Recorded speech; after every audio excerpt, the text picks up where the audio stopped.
Hello दोस्तों, आशा करता हूँ कि आप सब अच्छे होंगे। तो जैसे कि आप लोग को पता होगा दोस्तों कि बिहार में महाराजस्व भूमि सुधार अभियान चलाया गया है बिहार में। जिनमें से क्या है, लोगों को ये जो फॉर्म है सारे लोगों को यहाँ पे दिया जा रहा है। जितने भी लोगों का नाम है यहाँ पे, जितने भी लोगों का के नाम से यहाँ पे ज़मीन है, सारे लोगों को ये फॉर्म को दिया जा रहा है, ये प्रपत्र को दिया जा रहा है। ये प्रपत्र इसलिए दिया जा रहा है फ्रेंड्स, ये प्रपत्र इसलिए दिया जा रहा है दोस्तों कि जितने भी लोगों को यहाँ पे नाम पे ज़मीन है, मान लीजिए कि इनका ज़मीन यहाँ पे गलत है, ज़मीन में जो नाम है जिनके नाम से उनका नाम गलत है, भाग संख्या गलत है, खेसरा प्लॉट ये सब गलत है, ज़मीन है 40 एकड़, यहाँ पे कागज़ में 2 ही एकड़ लिखा हुआ है। तो वही सब सुधार करने के लिए महाराजस्व अभियान चलाया गया है बिहार सरकार के द्वारा, जो ये फॉर्म सारे लोगों को यहाँ पे दिया जा रहा है। और ये फॉर्म को क्या है ना कि इस फॉर्म को अपने हिसाब से सही तरीके से फिल करके, और यहाँ पे आपका पंचायत में शिविर लगेगा, महाराजस्व अभियान के द्वारा जो शिविर लगेगा उस दिन इस फॉर्म को जमा करना होगा। जमा करने के बाद ये जो है आपका यहाँ पे सुधार हो जाएगा, और जिस तरीके से आप यहाँ पे सुधार करोगे उस तरीके से यहाँ पे आपका सुधार हो जाएगा। मान लीजिए ये जो ज़मीन है आपके दादा परदादा के नाम से है, तो उन चाहो तो यहाँ पे आप अपने नाम पे भी करवा सकते हो, अपने नाम पे यहाँ पे आपको भरना होगा, तो यहाँ पे ये ज़मीन जो है आपके नाम पे हो जाएगा। तो इस वीडियो में हम आपको पूरा A to Z प्रोसेस पूरा क्लियर में समझाएंगे, पूरा डिटेल्स में समझाएंगे कि कैसे इस फॉर्म को आपको पूरा भरना है, एक एक पॉइंट के बारे में बताएंगे। तो वीडियो काफ़ी इंपॉर्टेंट होने वाली फ्रेंड्स, तो वीडियो को शुरू से लेके एंड तक देखना, तभी आपको फॉर्म भरना समझ में आएगा कि कैसे फॉर्म को यहाँ पे पूरा अच्छे तरीके से प्रॉपरली यहाँ पे फिल करना है। तो चलिए शुरू करते हैं कि किस प्रकार आपको ये फॉर्म को भरना है। सबसे पहले तो इस फॉर्म को देख लीजिए, यहाँ पे लिखा हुआ है जमाबंदी पंजी प्रति, इस फॉर्म का नाम है। उसके बाद यहाँ पे आप देखोगे, पहले आपको अच्छे से फॉर्म को एक बार अच्छे से पढ़ लेना, उसके बाद ही आपको यहाँ पे भरना शुरू करना। तो चलिए आपको शुरू से पूरा डिटेल्स में समझाते हैं एक एक पॉइंट से कि कैसे आपको किस प्रकार कहाँ क्या भरना है। तो सबसे पहले यहाँ पे आप देखोगे कि यहाँ पे पहले नंबर पे लिखा गया है, अगर जमाबंदी पंजी में कोई अशुद्धि है तो उनके लिए नीचे दिए गए खाली स्थानों में लिखें। यह है पहला। और दूसरा में यहाँ पे आप देखोगे, यहाँ लिखा गया है, अगर जमाबंदी पंजी में कोई अशुद्धि है तो उसे सुधार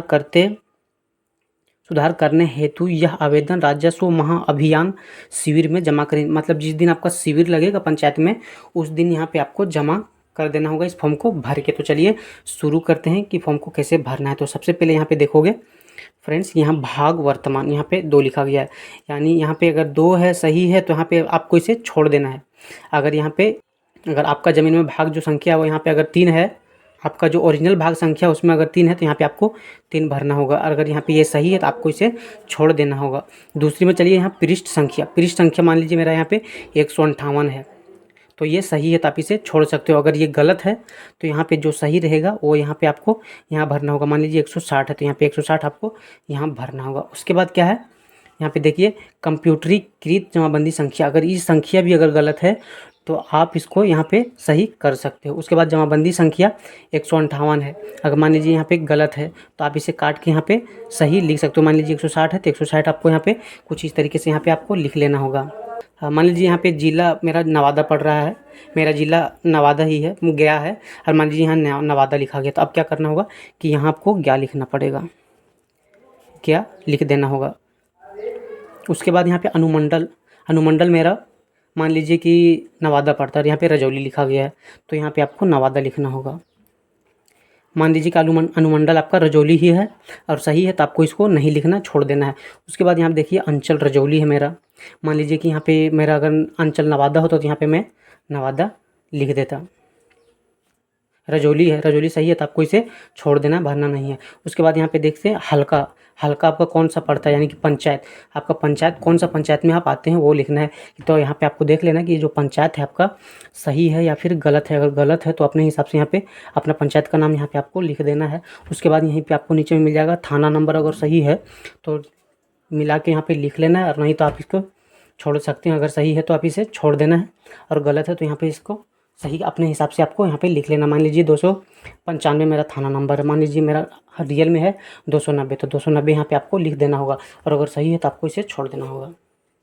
उसके बाद हम नेक्स्ट नीचे वाले पॉइंट में आते हैं। तो यहाँ पे देखिए मौजा सवैया टांड, अगर मौजा यहाँ पे पंचायत, मौजा बोले तो पंचायत को बोला जाता है फ्रेंड्स मौजा, अगर यहाँ पे पंचायत आपका नाम गलत है तो यहाँ पे आप सही कर सकते हो। उसके बाद होल्डिंग संख्या में कुछ नहीं है, आप इसे छोड़ सकते हो, इससे कोई दिक्कत नहीं है।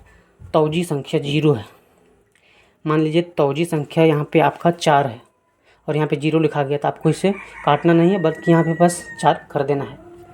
उसके बाद नीचे वाले स्टेप में देखेंगे तो यहाँ पे नाम रहेगा, जिनके नाम से ज़मीन है उनका यहाँ पे नाम और पूरा डिटेल्स वगैरह यहाँ पे लिखा रहता है। जैसे कि यहाँ पे देख सकते हो नाम यहाँ पे लिखा हुआ है, नाम है, पिता, बाप, अबू, जाति, निवास, सब पूरा एड्रेस यहाँ पे लिखा रहेगा। तो ये जो एड्रेस लिखा गया है, इसमें अगर कुछ गलत है, मान लीजिए जिनका नाम से भी ज़मीन है, मान लीजिए मेरा नाम है मोहम्मद साहबान और मेरा नाम से ये ज़मीन है और हम अपने ही नाम से रखना चाहते हैं और यहाँ पे सब कुछ सही है, तो यहाँ पे आपको कुछ नहीं लिखना है। और मान लीजिए यहाँ पे गलत है, मेरे पिताजी का यहाँ पे नाम है, बस हम सपोज डेट के लिए बता रहे हैं। तो और ये ज़मीन जो है हम अपने नाम पे करना चाहते हैं, तो यहाँ पे कुछ इस तरीके से लिखेंगे, हम अपना नाम को, अपना नाम लिख देंगे। अपना नाम लिखने के बाद कुछ इसी तरह से यहाँ पे अपना पिताजी का हम नाम लिखेंगे। ये मेरा जो ज़मीन है मेरा पिताजी के नाम से है, तो मेरा पिताजी के यानी कि मेरे दादा के नाम है इसमें। यहाँ पे मैं अपना नाम पे करेंगे, हम अपना नाम पे करेंगे, तो यहाँ पे क्या लिखेंगे, हम अपने पिताजी के नाम लिखेंगे। मतलब कि जो भी मेरा ज़मीन है मेरे पिताजी के नाम से है, तो हम अपने पिताजी का नाम यहाँ पे लिखेंगे, पिताजी का नाम यहाँ पे लिख देंगे। उसके बाद जाति कौन जाति है वो जाति यहाँ पे आपको लिख लेना है। मान लीजिए हम मुस्लिम, यहाँ पे मुस्लिम लिख देंगे। उसके बाद निवास स्थान, मतलब कौन सा पंचायत आपका पड़ता है और कौन सा आपका यहाँ पे ब्लॉक पड़ता है, वो यहाँ पे आपको लिख लेना है। कुछ इस तरीके से यहाँ पे आपको अपना पंचायत का नाम लिख देना होगा। पंचायत का नाम लिखने के बाद यहाँ पे जो अनुमंडल आपका पड़ता है वो आपको लिख देना होगा।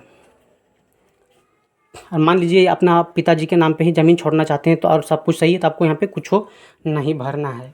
अगर आप यहाँ पे अपने नाम पे करना चाहते हैं तभी यहाँ पे भरना है, या तो फिर पिताजी के नाम पे ही है और कुछ गलत है तो उसको सुधार के नीचे आपको लिख देना है। उसके बाद यहाँ पे आप आगे आएंगे तो यहाँ पे आपको मोबाइल नंबर जो है वो यहाँ पे आपको लिख देना होगा, आप जो भी मोबाइल नंबर इसमें देना चाहते हैं। उसके बाद अगले स्टेप में आ जाइए, तो यहाँ पे देखिए खाता संख्या। मान लीजिए खाता संख्या मेरा 123 है, यहाँ पे 123 लिखा गया, और मान लीजिए मेरा 140 है। खाता संख्या मेरा अगर गलत है तो यहाँ पे सिंपल आपको यहाँ पे जो आपका सही है वो यहाँ पे आपको लिख देना होगा। उसके बाद खेसरा संख्या 334 यहाँ पे दिखा रहा है, मान लीजिए मेरा 140 है, तो यहाँ पे 140 आपको यहाँ पे लिख देना होगा। अगर ये सही है तो इसको यहाँ पे कुछ नहीं लिखना है, आपको छोड़ देना है। अगर ये सही है तो इसको कुछ नहीं लिखना है, छोड़ देना है। उसके बाद रकबा में आ जाइए, यानी कि कितना ज़मीन है, टोटल कितना ज़मीन है आपका। मान लीजिए कि यहाँ पे मेरा जो 40 डिसमिल ज़मीन है और यहाँ पे मेरा 30 से लिखा हुआ है, तो क्या करेंगे यहाँ पे 40 यहाँ पे लिख देंगे। और यहाँ पे अगर सही है तो यहाँ पे कुछ नहीं भरना है, ध्यान रखिएगा, कुछ नहीं भरना है, ठीक है। उसके बाद यहाँ पे चौहदी में यहाँ पे आपको दर्शाना होगा कि पूरब साइड आपके कौन है, आपका जो ज़मीन आपका खेत है, खेत के पूरब साइड में कौन है, पश्चिम साइड में कौन है, उत्तर साइड में कौन है और दक्षिण साइड में कौन है। इस तरीके से यहाँ पे आपको लिख लेना होगा। मान लीजिए पूरब साइड मेरा जो ज़मीन है, पूरब साइड में तालाब पड़ता है, तो यहाँ पे तालाब लिख देंगे, ठीक है। पूरब साइड में मेरा तालाब पड़ता है, तालाब लिख देंगे। यहाँ पे पश्चिम साइड में मान लीजिए कि मेरा कोई हॉस्पिटल वगैरह है, तो हॉस्पिटल का नाम लिख देंगे और हॉस्पिटल लिख देंगे, वो हॉस्पिटल वहाँ पे पड़ता है। मान लीजिए उत्तर साइड मान लीजिए कि किन्हीं का घर है, कोई चाचा वाचा लगते हैं, जो भी पड़ोसन है, पड़ोसन का यहाँ पे नाम लिख देना है, उनका घर इस तरीके से लिख देना है। जो भी है, जो भी लिखना चाहते हो, रामू, सामू, कामू, वो अपने हिसाब से आपको लिख लेना है। दक्षिण तरफ आपके कौन पड़ते हैं वो हिसाब से आपको लिख लेना है। मान लीजिए दक्षिण तरफ मेरा रोड है, खाली रोड, तो यहाँ पे खाली रोड आपको लिख देना है। कुछ इस तरीके से यहाँ पे आपको चौहदी में यहाँ पे लिखना होगा। उसके बाद परिवर्तन, देखिए यहाँ पे एक पॉइंट समझने वाली है, परिवर्तन के लिए प्राधिकार। यहाँ पे क्या है कि ये जो ज़मीन है जिनके नाम से आप यहाँ पे करना चाहते हो सही, मान लीजिए मेरे पिताजी के जो बड़े बेटे हैं उनके नाम पे करना चाहते हो, तो उनका यहाँ पे आपको नाम लिखना होगा, उनका यहाँ पे आपको लिखना होगा। उनके बाद यहाँ देखिए, उसके बाद यहाँ पे है लगान, यानी कितना आप यहाँ पे पैसा यहाँ पे पेड करते हो, रसीद जो कटता है उनका यहाँ पे कितना पेड करते हो, उस पैसा को यहाँ पे आपको लिख लेना होगा। उसके बाद अंतिम लगान वर्ष, यानी लास्ट बार आप रसीद कब कटाए थे वो डेट यहाँ पे आपको लिख देना होगा। वो जिस तरीके से यहाँ पे लिखा गया उस तरीके से यहाँ पे आपको लिख देना है। उसके बाद यहाँ पे अगले पॉइंट में आ जाइए, यहाँ पे कुल परिमाण मतलब टोटल ज़मीन आपका कितना है, यहाँ पे देख पाओगे, यहाँ पे लिखा गया कुल परिमाण, टोटल ज़मीन आपका कितना है वो सारा कुछ यहाँ पे आपको लिखा रहेगा।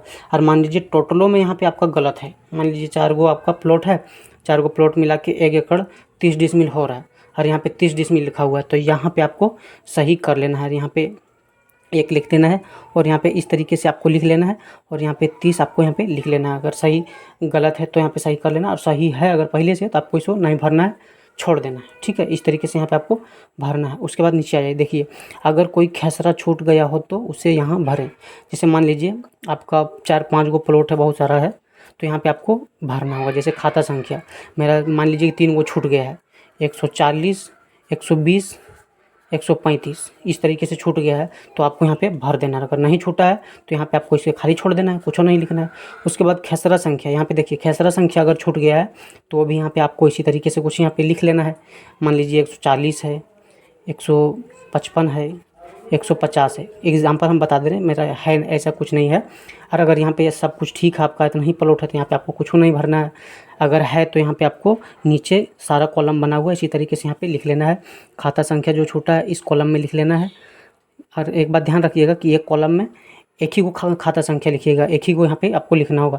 ये नहीं कि तीनों एक में हौच पौच यहाँ पे आपको लिख देना, वैसा नहीं करना है। उसके बाद रकबा में आ जाइए कि जो आपका जो खेसरा है, तीनों खेसरा में कितना कितना ज़मीन है। मान लीजिए 140 में है मेरा 2 एकड़, तो यहाँ पे 2 एकड़ इस तरह से लिख लेना है।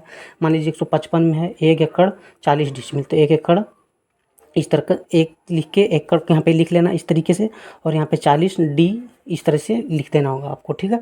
उसके बाद नीचे आ जाइए, तो नीचे में देखिए 150 में मान लीजिए मेरा 100 डिसमिल ज़मीन है, ठीक है। तो यहाँ पे सिंपल आपको यहाँ पे 1 और एकड़ कर देना होगा, ठीक है। एक और एकड़ यहाँ पे आपको लिख देना होगा, यानी खाली ए लिख दीजिएगा इस तरीके से, तो यहाँ पे आपका काम हो जाएगा। तो इस तरीके से यहाँ पे आपको ई वाला भरना है, ठीक है। अब यहाँ पे आ जाइए चौहदी में। अब चौहदी में यहाँ पे आपको क्या है कि पूरा डिटेल्स में यहाँ पे आपको थोड़ा सा लिखना होगा। अब यहाँ पे एक एक पॉइंट यहाँ पे आपको चौहदी में यहाँ पे लिखना होगा। तो आप कैसे लिखेंगे, जैसे हम बता देते हैं। मान लीजिए चौहदी जो है मेरा पूरब तरफ तालाब है, ठीक है। तो यहाँ पे आपको यहाँ पे लिखना होगा पूरब तरफ मेरा जो ज़मीन है, मेरा ज़मीन के चौहदी के पूरब तरफ यहाँ पे तालाब पड़ता है, ठीक है। उस तरीके से यहाँ पे आपको लिखना होगा।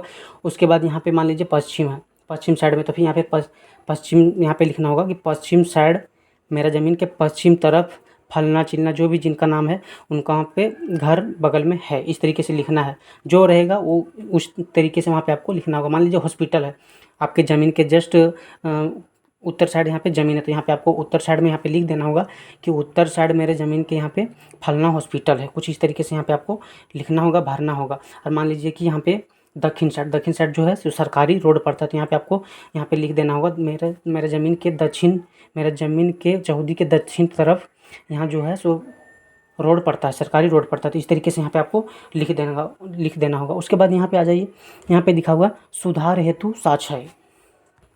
अब देखिए, अब मेन पॉइंट यहाँ पे है। अब यहाँ आपको थोड़ा सा समझना होगा, यहाँ पे आपको थोड़ा ध्यान से देखना होगा। ये टॉपिक थोड़ा इंपॉर्टेंट है। जैसे सुधार हेतु साक्ष्य, यानी कि ये जो आप सुधार करेंगे तो आपको ये सब डॉक्यूमेंट आपको यहाँ पे लगाना होगा, देना होगा, तभी यहाँ पे आपका जो ज़मीन है सुधर पाएगा, नहीं तो नहीं सुधर पाएगा। तो सर चलिए आपको शुरू से बता देते हैं एक एक करके कि किसमें कौन सा क्या आपको जमा करना है। सबसे पहले लगान रसीद, यानी जो आप ज़मीन अभी यहाँ पे आपके नाम पे है, आपके पिताजी के नाम पे है और अपना नाम पे करना चाहते हो, तो उनका यहाँ पे ज़मीन का रसीद यहाँ पे आपको लगाना होगा, ठीक है। ज़मीन की रसीद यहाँ पे करंट वाला लगाना होगा, जो यहाँ पे लास्ट आपका कटा होगा। उसके बाद दूसरे में आ जाइए शुद्धि प्रपत्र।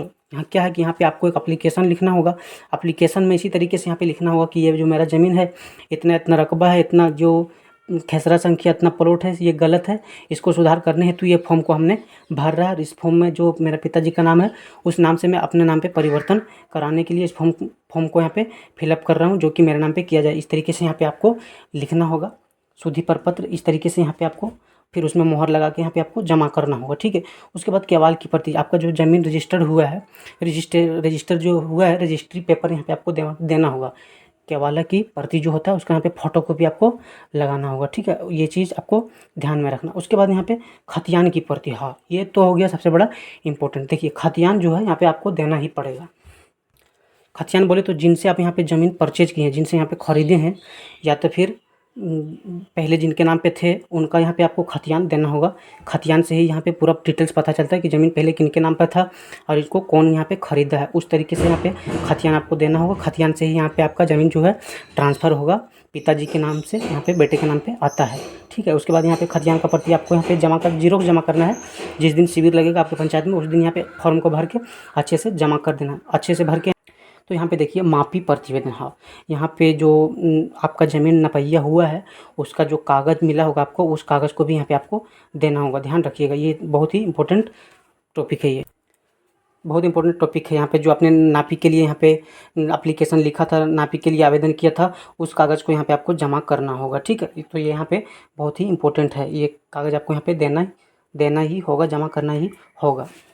ऐसे तो हमने यहाँ पे पूरा डिटेल्स में आपको समझा दिया कि कहाँ पे आपको क्या भरना है, बिल्कुल सही तरीके से बताया। इस तरीके से आप भरोगे तो यहाँ पे फॉर्म आपका गलत नहीं होगा। और इस तरीके से आप यहाँ पे भर के ये जो डॉक्यूमेंट हमने बताया उस डॉक्यूमेंट्स के साथ यहाँ पे आपको यहाँ पे जो शिविर लगेगा उस दिन वहाँ पे राजस्व अभियान जो आएंगे वहाँ पे जो लोग, उनको यहाँ पे पेपर को आपको जमा कर देना होगा। तो इस तरीके से आप आसानी से यहाँ पे फॉर्म को भर के यहाँ पे जमा कर सकते हो दोस्तों। और आपको यहाँ पे कोई भी दिक्कत और परेशानी आने वाली नहीं है। अगर फिर भी कोई दिक्कत आती है तो कमेंट कीजिए, कमेंट में हम उस प्रॉब्लम के यहाँ पे सॉल्यूशन निकाल के यहाँ पे आपको दे देंगे। तो उम्मीद करता हूँ कि ये वीडियो आपको अच्छी लगी होगी, हेल्पफुल ज़रूर लगी होगी। हेल्पफुल लगी होगी तो एक लाइक ज़रूर से कर दीजिए। चैनल पर नए हैं तो चैनल को जल्दी से सब्सक्राइब कर लीजिए। ऐसे ही अपडेट मैं आपके लिए लगातार लाता रहता हूँ। तो मिलते हैं फिर एक ऐसे ही इंपॉर्टेंट इन्फॉर्मेटिव वीडियो के साथ दोस्तों। तब तक के लिए जय हिंद।